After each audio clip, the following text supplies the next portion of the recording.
Assalamualaikum warahmatullahi wabarakatuh. Halo semuanya. Perkenalkan, kami dari kelompok 4. Nama saya Fitri Olantika. Saya Cynthia Maya Wanita. Saya Najwa Hamida. Di sini kami ingin menjelaskan materi mengenai jasa-jasa bank lainnya.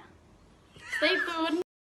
Baik, materi yang pertama yaitu mengenai jasa bank. Selain menawarkan produk simpanan dan kredit, bank juga menyediakan berbagai jasa perbankan yang mempermudah transaksi ekonomi, pemasaran produk, dan memberikan keuntungan bagi bank. Kemajuan teknologi telah memungkinkan bank meningkatkan kualitas pelayanan kepada nasabah, seperti bank digital dan mobile banking. Bank umum biasanya menyediakan layanan yang lebih lengkap daripada BPR atau BPRS, sedangkan kantor cabang dan bank devisa memiliki layanan yang berbeda. Tidak semua bank memiliki status sebagai bank devisa. Selanjutnya itu ada manfaat layanan jasa buat bank. Bank menerima fee dari layanan jasa yang digunakan oleh nasabah untuk meningkatkan pendapatan. Bank memberikan berbagai jenis jasa perbankan yang bisa diakses melalui kantor cabang secara digital atau keduanya. Nasabah biasanya dikenakan fee kecuali untuk layanan pemerintah seperti pembayaran pajak. Yang pertama yaitu ada kantor cabang menyediakan jasa seperti transaksi dalam negeri atau kiriman uang, bank garansi, surat kredit berdokumen, safe deposit box, penagihan, surat keterangan bank, pembayaran gaji karyawan, pembayaran tagihan, pembayaran biaya pendidikan, serta transaksi luar negeri, kiriman uang luar negeri, bank guarante, pembukaan L atau C, money changer, dan lain-lain. Yang kedua, bank menggunakan teknologi digital untuk meningkatkan layanan kepada nasabah dengan menyediakan berbagai layanan perbankan melalui gadget nasabah, internet banking personal atau mobile banking, kiriman uang, pembayaran gaji karyawan, pembayaran tagihan, pembayaran biaya pendidikan, premi, kartu kredit, dan seterusnya. Internet banking corporate yaitu kiriman uang, remittance, pembayaran gaji karyawan, pembayaran tagihan, penyediaan virtual account, dan bulk payment. Selanjutnya ada jenis-jenis bank. Yang pertama, pengiriman uang atau transfer. Pengiriman uang melalui bank termasuk dalam kota, luar kota, dan luar negeri dengan berbagai pilihan sarana dan biaya yang berbeda. Yang kedua, ada clearing atau clearing. Bank Indonesia memiliki fungsi sebagai penyedia sistem pembayaran untuk memindahkan dana dalam aktivitas ekonomi. Salah satunya adalah sistem clearing nasional Bank Indonesia. SKNBI menyediakan layanan pembayaran reguler seperti penagihan, kiriman uang, dan clearing warkat debit.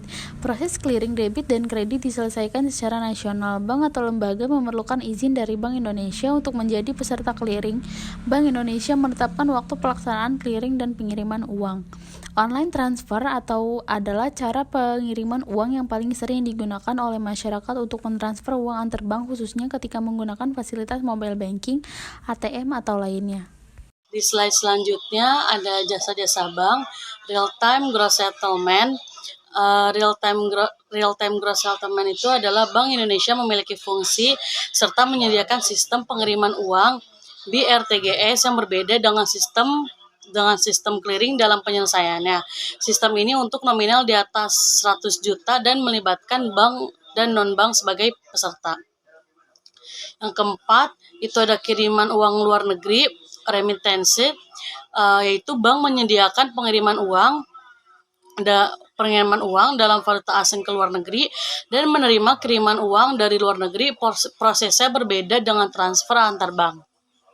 Yang kelima, itu ada inkasso collection, yaitu layanan inkasso bank menagihkan warkot luar kota atau negara dengan free bergantung kebijakan bank.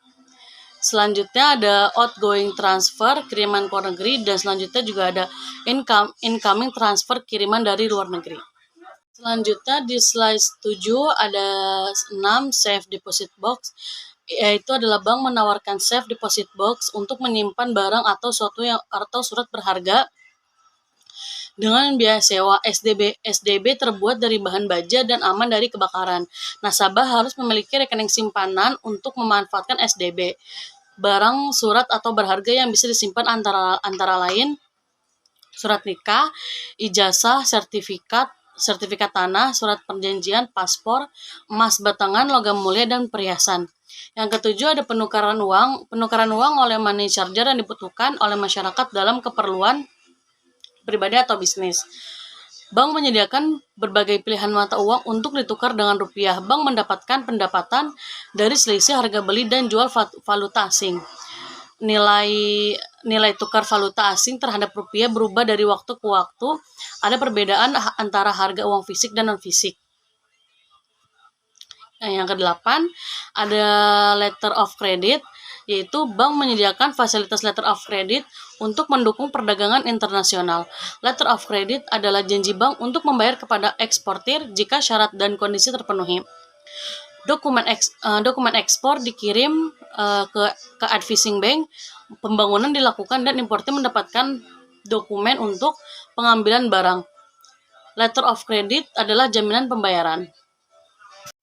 Dan di SAS 8 itu ada 9 SKBDN, surat kredit per dokumen dalam negeri. Dalam perdagangan dalam negeri, nasabah dapat menggunakan SKBDN sebagai alternatif letter of credit untuk pembayaran kepada penjual. Prosesnya mirip dengan transaksi letter of credit. Selanjutnya 10 ada bank garansi. Bank menyediakan jasa bank garansi sebagai bentuk perjaminan atas permintaan nasabah agar penerima jaminan terlindungi jika nasabah gagal melaksanakan kewajibannya. Jaminan dikeluarkan oleh bank dengan nilai yang diminta oleh penerima jaminan.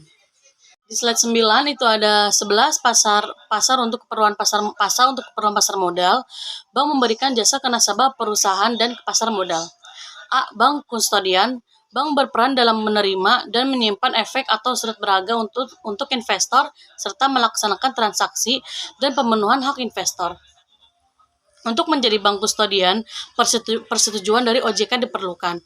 B. Wali amanat. Wali amanat adalah peran yang mewakili kepentingan pemegang utang seperti obligasi atau sukuk di pasar modal. Ini termasuk memberikan informasi tentang kondisi emiten. Contoh studi kasus. Contoh studi kasusnya layanan perbankan. Digital Bank ABC adalah bank yang ingin meningkatkan layanan perbankan digital mereka untuk memenuhi kebutuhan nasabah yang semakin digital. Mereka ingin memberikan pengalaman perbankan yang lebih mudah, cepat, dan aman melalui platform digital mereka. Berikut adalah langkah-langkah yang diambil oleh Bank ABC. Yang pertama ada pengembangan aplikasi mobile banking. Bank ABC mengembangkan aplikasi mobile banking yang memungkinkan nasabah untuk mengakses rekening mereka, melakukan transfer dana, membayar tagihan, dan melakukan transaksi perbankan lainnya melalui ponsel mereka. Aplikasi ini dilengkapi dengan fitur keamanan yang canggih untuk melindungi data nasabah. Yang kedua ada internet banking. Selain mobile banking, Bank ABC juga menyediakan layanan internet banking melalui situs web mereka. Nasabah dapat mengakses rekening mereka, melihat riwayat transaksi, mengatur transfer otomatis, dan melakukan transfer perbankan lainnya melalui komputer atau perangkat lainnya yang terhubung dengan internet. Selanjutnya, ketiga, layanan pelanggan 24/7. Bank ABC menyediakan layanan pelanggan 24 jam sehari, 7 hari seminggu melalui telepon, email, dan chat online. Nasabah dapat mengajukan pertanyaan, melaporkan masalah, dan mendapatkan bantuan terkait layanan perbankan digital kapan saja. Yang keempat ada pembayaran digital.